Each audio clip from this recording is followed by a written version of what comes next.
Morning, everybody. Mr. Man Game Nerd here, back with another episode of Sly Cooper.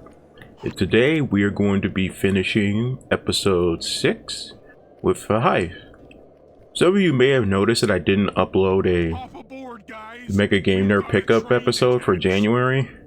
And now it's just because for all of January I just wasn't able to get to any stores, so I had no new games. Funny enough, I did manage to go yesterday and I grabbed a couple of things. Got it. Strong work, Murray. But since this is the start of a new month, I'm just going to wait till the end of February to show you what I got. But just so you guys are aware, there will be a new episode this month. That John Bison's one strange guy. The Claw Gang divides up the Clockwork parts and he walks away with the stomach and lungs? It still creeps me out. I mean, fair. It is creepy. We aren't riding an antique handcar at breakneck speeds. Good point. It's time for a train robbery. Alright, so I think I brought up that jailbreak as one of the best heists in the series and definitely in this game. But I personally think that this particular heist is my favorite of Sly 2.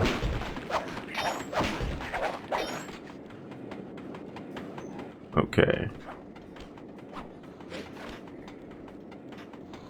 Even though this is technically Sly's second train heist, they always manage to change up the locations of enemies, the objectives you have to avoid, the traps. Even though you're technically going down the same train, all the different obstacles you have to deal with are different, so each train feels unique.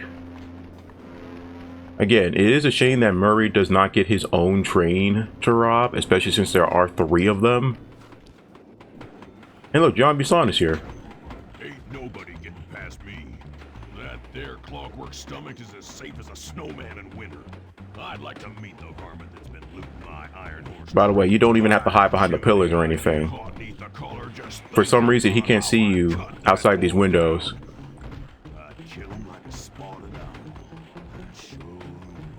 But this is what I mean by security. Bison's no idiot. After the first 2 trains were robbed, he knew the third one was going to get robbed eventually, so he guarding it himself. And look who finally decides to show up in this episode. Hey Cooper, thought I might find you here. Just can't stay away from these clocks. You all knew it wouldn't be long before Neela showed up. Oh, I just do it to meet exciting ladies like yourself. If you'd like some excitement, why not climb up on top of the train? I'm sure to get your heart pumping, maybe even show you my new ride. No thanks, Neela. I've seen enough already. What's the problem, Poodle? Afraid you can't take me on? Have to call up your little friends for help? Come in, little friend. Neela's got me pinned down. Any chance of air support?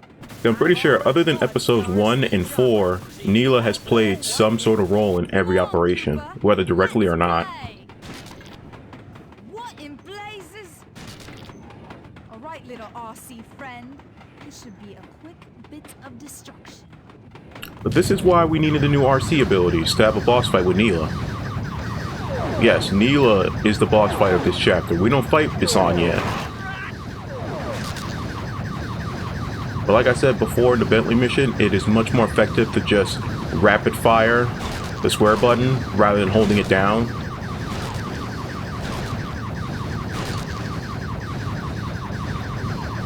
Yeah, I can go even faster actually.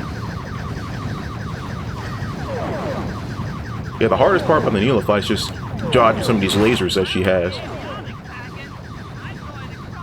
But I'm not too worried. This is only phase 1. You Robbie Blighter! This is a... What? Oh no! Because remember, almost every character except the first and the last have 2 episodes dedicated to each other. Or 2... it's Poodle. Or 2 episodes dedicated to themselves, so... we won't actually face Bison directly until episode 7. Get to that Clockwork stomach fast. This old handcart is starting to fall apart. Now, even though Murray says that, there is no time limit on this. You can take as long as you want. Ooh, that was close. I didn't realize he was actually walking all the way over here.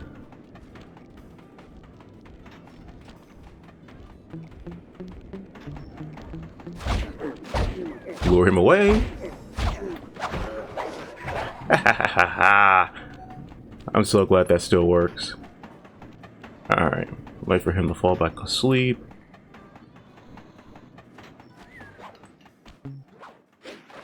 Normally I pick his pocket, but there is a lot of bottles around.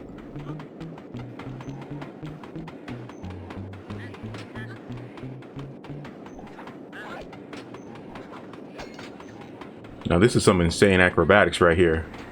Sly going underneath the train. Ever since I saw this part for the first time, I always thought it was awesome. It reminds me of the scene in, I want to say Pandora Tomorrow, the second Splinter Cell game. Sam Fisher also has a mission where he has to traverse the outside and underneath of a train. And there's a specific part where he has to climb underneath it. So awesome. There we go. Thank you, Silent Obliteration.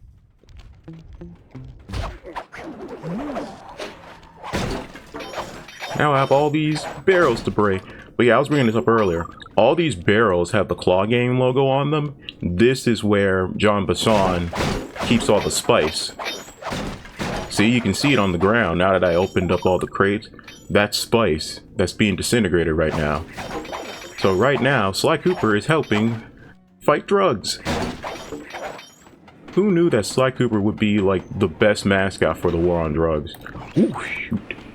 Alright, definitely gotta go up to the rafters.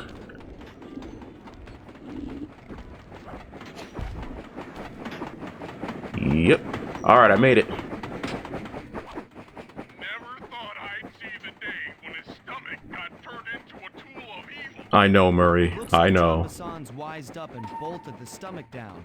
We'll have to crack the engine block to get it free. Yeah. Then that's just what we'll do. A well-placed bomb down the train's smokestack. We haven't gotten a lot of Bison other than like the few conversations of his that we've, you know, listened in on. But as you can see, despite the fact that he's been frozen for over 100 years and he comes from a bygone era of time, Bassan's no idiot. Every time something happens where his stuff gets stolen or he gets robbed or whatever, he changes his tactics or he changes security measures around.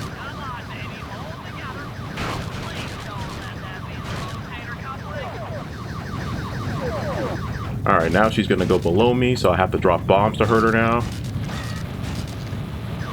But also look out, because I'm pretty sure she'll also fire missiles up at you, not just send out RC choppers.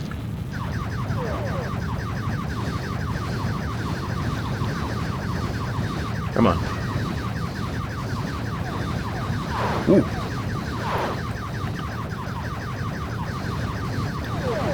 Okay, now she's going low again. Okay, there are the missiles.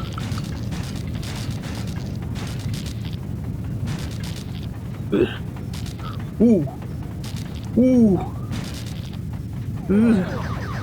That was close. Got her though. You won't stop me. Yeah. Not Cooper Gang, not Interpol, not anyone. Stand Clyde. This might be best.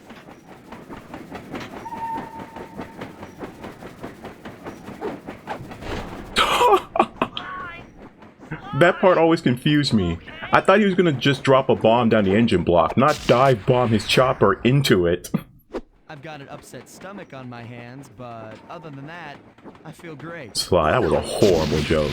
But heist on the rails. Congratulations, everyone. We defeated episode 6. And it didn't even take me 10 minutes. Pulled off the impossible. We'd successfully robbed all of John Bison's iron horse trains, and we were walking away with 3, count them, 3 Clockwork parts. And as a bonus, we shut down spice distribution in all of North America.